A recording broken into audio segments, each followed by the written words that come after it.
اعوذ باللہ من الشیطان الرجیم بسم اللہ الرحمن الرحیم اذ قالت امرأة عمران رب انی نذرت لك ما فی بطنی محررا فتقبل منی انک انت السمیع العلیم فلما وضعتها قالت رب إني وضعتها أنثى والله أعلم بما وضعت وليس الذكر كالأنثى وإني سميتها مريم وإني أعيذها بك وذريتها من الشيطان الرجيم۔ یہ جو ہماری بات چل رہی ہے تو ہم نے دیکھا کہ اللہ رب العزت نے ہمیں بتا دیا ساری باتیں، یعنی توحید کی بتانے کے بعد، یعنی دوسرے یہود کی ساری باتیں بتانے کے بعد اپنی یعنی توحید کو ثابت کر دیا اور بتا دیا کہ اللہ تعالیٰ کے سوا کوئی بھی عبادت کے لائق نہیں ہے اور تم نے اسی رسول کی اتباع کرنی ہے، پیروی کرنی ہے جس کا حکم تمہیں دیا جا رہا ہے۔ تو رب العزت نے کہا اے نبی اعلان کرتے اگر تم کو محبت ہے اللہ تعالیٰ سے تم نے صرف اور صرف میری پیروی کرنی یعنی رسول کی پیروی کرنی ہے، تو تب جا کر اللہ تعالیٰ تم سے محبت کرنے لگے گا اور پھر یہ ہوگا کہ تمہارے جو گناہ ہیں وہ بھی معاف کر دے گا، اور اللہ تعالیٰ غفور الرحیم ہے اور اللہ تعالیٰ معاف کرنے والے رحم کرنے والے ہیں، تمہاری پردہ پوشی کرنے والے ہیں۔ اور ساتھ آگے یہ پیار محبت سے بات کہی، محبت کا معیار یہ ہے کہ تم نے رسول کی اطاعت، اس کا اٹھنا بیٹھنا، اس کا جاگنا، اس کا کام کرنا، اس کے جتنے بھی معاملات ہیں، اگر عدالت اس لگا رہا ہے، اگر بیویوں سے بات کر رہا ہے، اگر کوئی بھی معاملات کو کر رہا ہے تو تم نے یہ سارے کے سارے کس سے کرنے ہیں؟ اللہ رب العزت کے یعنی محمد الرسول اللہ صلی اللہ علیہ وسلم کے طریقے کو تم نے اپنانا ہے، تو پھر یہ ایسا ہوگا۔ پھر آگے جا کے دمکی امیز یہ بات کہی اے نبی اعلان کرتے ان کو بتا دو قل اطیعوا اللہ والرسول، تم نے رسول کی اور اللہ کی اطاعت کرنی ہے تو رسول کی اطاعت تمہیں کرنی پڑے گی۔ وَمَن یُطِعِ الرَّسُولَ فَقَدْ أَطَاعَ اللَّهَ، اگر تم نے ایسا نہ کیا، اگر تم ہٹ گئے تو اللہ تعالیٰ ایسے کافروں کو پسند نہیں کرتے، بے شک زبان سے جو مرضی کہتے رہیں۔ وَإِنَّ اللَّهَ لَا يُحِبُّ الْكَافِرِينَ، پھر اللہ تعالیٰ جو رسول کی اطاعت فرما برداری نہیں کرے گا، اپنی مرضی سے اپنے دین کو چلائے گا، اپنی مرضی سے اس میں اپنے رخرہ اندازی کرے گا، جس طرح کے یہود اور نصارہ اور ان کے اولیاء اور ان کے رہبانیین نے دین میں رد و بدل کر دیا، اور ان کا حشر یہ ہوا کہ ان سے نبوت چھیننے کی گئی، ان سے محمد چھین کر اور ان کے اوپر لعنت اور پھٹکار کر دی گئی، اور تم ایسی طرح اور قرآن پاک میں یہ بات آئی کہ یہ تم ساری زندگی یعنی ذلیل و خوار ہوتے رہو گے، اور یہ امت کو بتا دی کہ تم نے ایسا نہیں کرنا جیسے ان لوگوں نے کیا، تم نے ایسا نہیں کرنا، اگر تم ایسا کرو گے تو تمہارا بھی وہی ہے۔ ادھر بھی یہ بتایا جا رہا ہے اگر تم رسول کی اطاعت نہ کی، اطیعوا اللہ و اطیعوا الرسول پہ عمل نہ کیا، اگر تم پھر گئے تو پھر کیا ہوگا؟ پھر اللہ تعالیٰ فَإِنَّ اللَّهَ لَا يُحِبُّ الْكَافِرِينَ، اللہ تعالیٰ کافروں سے محبت نہیں، پھر ان کو کافر ڈائریکٹ اللہ تعالیٰ نے کہہ دیا۔ پر ساتھ یہ بتا دیا آدم کو اللہ تعالیٰ نے چنا، نوح کو چنا، حضرت آل ابراہیم کو یعنی حضرت اسحاق اور حضرت اسماعیل علیہ السلام اور آل عمران کو اللہ رب نے جہان والوں پر چنا، یہ جہان والے پر ہے، اور وہی شریعت، وہی پیغام، وہی میسج کیا ہے؟ اللہ تعالیٰ ایک ہے، اس کی عبادت کرنی ہے، اس کو ماننا ہے، تم نے اس کی اطاعت کرنی ہے، اسی سے تم نے مانگنا ہے اور کسی سے نہیں مانگنا۔ قیامت کو کھڑے ہو کر تم نے اس کی چیز کا حساب دینا ہے۔ جو میری بات آ رہی ہے تمہارے دلوں میں ڈال دی ہے اور تمہارے سامنے کتابیں آئی ہیں، ان کے اوپر عمل کرو گے تو تب جا کر کامیاب ہوگے۔ اور ساتھ ہی آگے بتا دیا ذریۃ بعضھا من بعض واللہ سمیع علیم، تم ایک دوسرے کی اولاد میں سے ہی ہو اور اللہ تعالیٰ کو اس چیز کا سارا پتہ ہے جو تم کر رہے ہو۔ سمیع اور علیم کا بات کی کہنے کا مطلب یہ ہے کہ جو تم جس وقت ہی بات کر رہے ہو تو جو تم سن رہے ہوتے ہو، جو تمہارے دلوں میں ہے، جو تمہاری زبان میں ہے، وہ اللہ تعالیٰ کو پتہ ہے۔ تو اسی چیز کو رہتے ہوئے جب اللہ تعالیٰ بتا دیا آل عمران، اور آل عمران کی یہ بات ابھی شروع ہو گئی اور انہیں نظر مانی۔ اذ قالت امرأۃ عمران کی بیوی حنا اس کا نام تھا، اور اس نے اللہ رب العزت سے یہ دعا کی اور اس نے یہ کہا کہ یا اللہ یہ میرے پیٹ میں جو بھی ہے اور میں اس کو تیری نظر کرتی ہوں. اس قالت امرات عمران ربی انی نظرت لک ما فی باطنی محررا، میں اس کو دنیاوی کام سے اوجل کرتی ہوں، دنیاوی کام میں اس سے نہیں لینا، صرف تیرے بیت المقدس کے لیے، تیرے گھر کے لیے، تیرے گھر کی عبادت کے لیے. اے اللہ یہ صرف تیرے دین کا کام کرے گا. جو میرے پیٹ میں بچہ ہے تو اس کو قبول کر، وہ آزاد ہوگا، صرف اور صرف اس کے اوپر اور کوئی دنیاوی بوجھ نہیں ہوگا. یہ بات اس میں بتائی جا رہی ہے. نظر تو میں نظر مانی ہے لکا معافی، جو بھی لوگ اپنے بچوں کو، اپنی اولاد کو یعنی نظر مانتے تھے اور وقف کرتے تھے، وہ دین کی خدمت کے لیے کرتے تھے. جس طرح کہ آل محمد جو ہے، جس طرح کہ اب امت کے اوپر یہ فرض ہے کہ نبی کرم صلی اللہ علیہ وسلم جب وہ حجۃ الوداع کے موقع پر جا رہے تھے اور بتا دیا ہے لوگوں میں تم کو پیغام اللہ تعالیٰ کے پہنچا دیا ہے، اور چاروں طرف کھڑے ہو کر کہہ دیا، ہر لوگوں نے یک زبان ہو کر کہا یا اللہ یا رسول اللہ آپ نے پہنچا دیا ہے. تو اللہ رسول نے، اللہ تعالیٰ کے رسول محمد الرسول اللہ صلی اللہ علیہ وآلہ وسلم سرور قرآن نے یہ بات کہہ دی، اللہ تو گواہ ہے. اور میں تم کو یہ بتاتا ہوں فَلْيُبَلِّغُ الشَّاهِدُ الْغَائِبَ. اب تو امت کا کام ہے یہ اس کتاب کو، میرے حکم کو، میرے طریقے کو، میری اطاعت کو آگے تم نے پہنچانا ہے. اور اسی طریقے سے ان لوگوں نے یہ کہہ دیا کہ عمران کی جو بیوی تھی حضرت مریم کی والدہ بہت نیک اور صالح متقی اور زاہدہ تھی، اور بہت نیک صالح عورت تھی، اور ان کا نام بھی حنا تھا، اور وہ دنیاوی ذمہ داریوں سے بوجھ نہیں ڈالنا چاہتی تھی. وہ یقیناً وہ اللہ تعالیٰ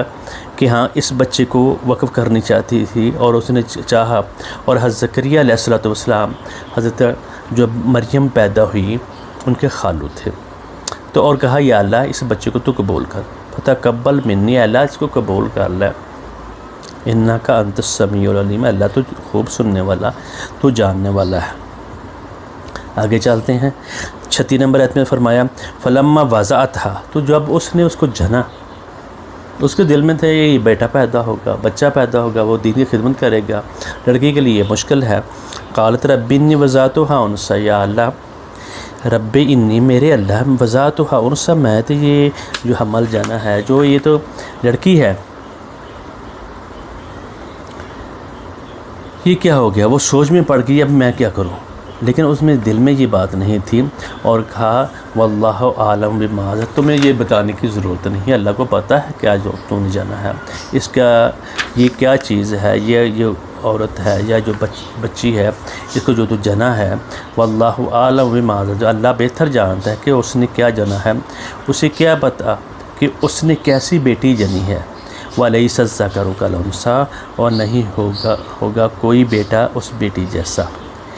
وَلَيْسَ الذَّكَرُ كَالْأُنثَىٰ، نہیں ہوگا کوئی بیٹا اس بیٹی جیسا. اس جملے کو دونوں معنی کے لیے اولاً مانا جائے کہ حضرت مریم کی والدہ کا ترجمہ یوں ہوگا کہ لڑکا لڑکی کے مانند تو نہیں ہوتا، اگر لڑکا ہوتا تو میں اسے خدمت کے لیے وقف کر دیتی، یہ تو لڑکی ہو گئی ہے. دوسری بات یہ ہے کہ اگر اس قول کو اللہ کی طرف سے مانا جائے، یعنی اللہ تعالیٰ نے کہا وَلَيْسَ الذَّكَرُ كَالْأُنثَىٰ، کوئی نہیں ہوگا کوئی بیٹا اس بیٹی جیسا، یعنی اس طرح کی بیٹی پورے جہان والوں کے اوپر یہ سردار ہوگی، اعلیٰ عارفہ ہوگی، یہ کلمۃ اللہ ہے. وَإِنِّي سَمَّيْتُهَا مریم، اور آگے بات کہا یہ اس کی والدہ نے کہہ دی، حنا نے کہہ دی، حضرت عمران کی جو بیوی تھی نیک صالح عورت، حضرت زکریا علیہ السلام حضرت مریم کے خالو جو تھے، اس نے یہ بات کہی میں اس کا نام مریم رکھ دی ہے. وَإِنِّي أُعِيذُهَا بِكَ، اے اللہ میں اس کو تیری پناہ میں دیتی ہوں، وَذُرِّيَّتَهَا، اور اس کی اولاد کو، اس کو اور اس کی اولاد کو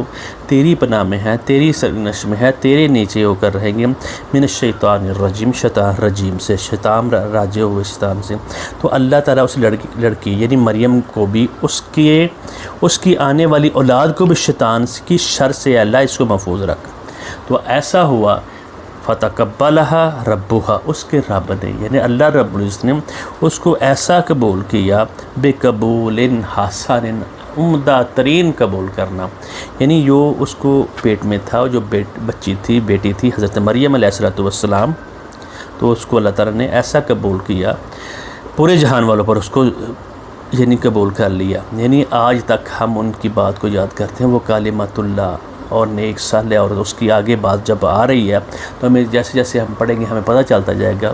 وہ کتنے برگزیدہ لوگ تھے اور کتنی وہ تھے۔ اور دیکھیں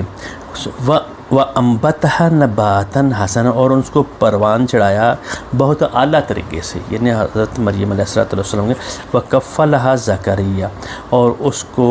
زکریا کی کفالت میں دے دیا، حضرت زکریا علیہ السلام کی سرپرستی میں ان کو دے دیا۔ مریم کی کفالت اور تربیت کی ذمہ داری جو تھی حضرت زکریا علیہ السلام کو دی، چونکہ ان کے خالو بھی تھے۔ اسرائیلی اصطلاح میں ہیکل سلیمانی کا کاہن اعظم جو تھے، جو ان کے بڑے تھے، تو حضرت زکریا علیہ السلام تھے۔ کلما دخل علیہا، تو جب بھی داخل علیہا، جب بھی زکریا علیہ السلام آتے، فی المحراب، زکریا المحراب، جب کبھی بھی زکریا علیہ السلام اس کے پاس جاتے محراب میں، وجدہ عندہا رزقا، تو اس کے پاس رزق پاتے۔ یعنی ایک جو عبادت گزار لوگ ہوتے تھے، اسپیشل جو محراب تھا، محراب وہ نہیں ہے جو آج کل ہم نماز پڑھتے ہیں، وہ عبادت گزاروں کے لیے، گوشہ نشینی کے لیے وہ ایک الگ محراب اس میں ہے، اور یعنی اس ہیکل کے ارد گرد وہاں حضرت مریم علیہ السلام تھی، اور ان کی حفاظت کے لیے ان کو اللہ تعالیٰ نے حضرت زکریا علیہ السلام کی ڈیوٹی لگا دی تھی۔ وہ آگے جا کر یہ بھی آئے گا ان کے لیے، ان کی کفالت کے لیے یعنی قرعہ اندازی کی گئی، تو حضرت زکریا علیہ السلام کا یہ نام آیا، اور اللہ رب العزت نے یہ بتا دیا اور کہا کہ وجدہ عندہا رزقا، اور ان کے ہاں مختلف قسم کے کھانے پھل بے موسم آتے، تو وہ پوچھتے، قال یا مریم ان لک ھذا، اے مریم یہ کہاں سے ہے، یہ کس طرح سے ہے۔ مختلف انواع کے جو پھل ہوتے تھے، یہ انواع اقسام کھانے پینے کی بے موسم پھل ان کے پاس آتے، اور یہاں یوں سمجھ لیے ان کے پاس علم و حکمت کی دنائی والی جو بات تھی حضرت مریم علیہ السلام، یہ بھی کہ پھل ہے، یہ نعمت ہے جو اس انسان کے پاس ہے، اللہ رب نے اس کو علم دیا ہے، جو اس کے پاس فہم اور ادراک اس کو دیا ہے، اور اس کو دین کی فہم آ جانا اور اس کا ادراک آ جانا، دنیا اور وما فیہا سے سب سے بہترین، اس سے بڑا پھل کوئی نہیں ہو سکتا، یہ ہمیں سوچنا چاہیے۔ اور بتایا قالت ہوا میں نے اللہ کے نبی، یہ اللہ کی حضرت مریم علیہ السلام کہنے لگی زکریا علیہ السلام کو، جب انہوں نے سوال کیا، یہ اللہ کی طرف سے ہے، ان اللہ یرزق من یشاء بغیر حساب، اللہ تعالیٰ رزق دیتے ہیں جس کو چاہتے ہیں، جس کے لیے مقدر کر رہے اس کو بہت زیادہ اللہ تعالیٰ رزق دیتے ہیں۔ جب بے موسم پھل دیکھیں، جب بے موسمی باتیں دیکھیں، حضرت مریم علیہ السلام کو دیکھا اور ان کو کفالت کرنا، اللہ رب اس کو قبول کرنا، جب ان کو دیکھا تو حضرت زکریا علیہ السلام کے دل میں یہ بات آئی کہ یا اللہ، میں ساری زندگی باز رہا ہوں، میری اولاد نہیں ہے اور میرے پاس کچھ بھی نہیں ہے، تو انہوں نے وہیں کھڑے ہو کر اللہ رب العزت سے یہ دعا کرنے شروع کر دی، یا اللہ تو ہر چیز کے اوپر قادر ہے۔ دیکھیں جس وقت عمران کی بیوی نے یہ کہا کہ یا اللہ جو میری پیٹ میں ہے وہ سارے کا سارا، وہ جو کچھ بھی ہے میں تیرے دین کے لیے اس کو وقف کرتی ہوں، تو یہ انسان سوچتا ہے، تو اللہ تعالیٰ کا سننا اور اس کا جاننا وہ ہم سے کہیں بہتر ہوتا ہے، تو وہ حیران ہو گئی، یہ تو خاتون جانی گئی ہے، تو اللہ تعالیٰ نے اس کو ایسا قبول کیا، اور دنیا آج تک بھی ان کی رہنمائی لیتی ہے، اور اس کو کلمۃ اللہ بنا دیا، اللہ تعالیٰ کا کلمہ، یعنی ایک خاص اسپیشل کلمہ اس خاتون کے لیے حضرت مریم علیہ السلام کو بنا دیا۔ اور اسی کو دیکھ کر حضرت زکریا علیہ السلام نے وہی دعا اپنے لیے قبول کرنی شروع کر دی۔ یہ آیت نمبر 38 میں ہے، اس کو ہم جب پڑھیں گے تو ہمیں پتہ چلے گا، تو اللہ رب العزت نے حضرت یحییٰ علیہ السلام کو بھیجا، حضرت عیسیٰ علیہ السلام نے حضرت مریم کے بطن سے بھیجا، اور حضرت یحییٰ علیہ السلام ان کی بشارت دینے کے لیے اور حضرت عیسیٰ علیہ السلام محمد الرسول اللہ صلی اللہ علیہ وسلم کی بشارت دینے کے لیے، اور بنی اسرائیل کے اوپر جو عذاب اور ان کے اوپر یہ عذاب کا کوڑا برسا، اور جن کو اس کے اوپر اتمام حجت کے لیے اللہ رب العزت نے ان دو انبیاء کو، ان دو نبیوں کو بھیجا، اور ان کے لیے تاکہ ان کے لیے کسی قسم کا بہانہ نہ رہ جائے۔ تو پھر اللہ تعالیٰ نے بتا دیا یہ لوگ اسی طرح کے ہیں، ان سے نبوت چھین کر محمد الرسول اللہ صلی اللہ علیہ وآلہ وسلم کو دے دی، اور وہ جو لوگ اس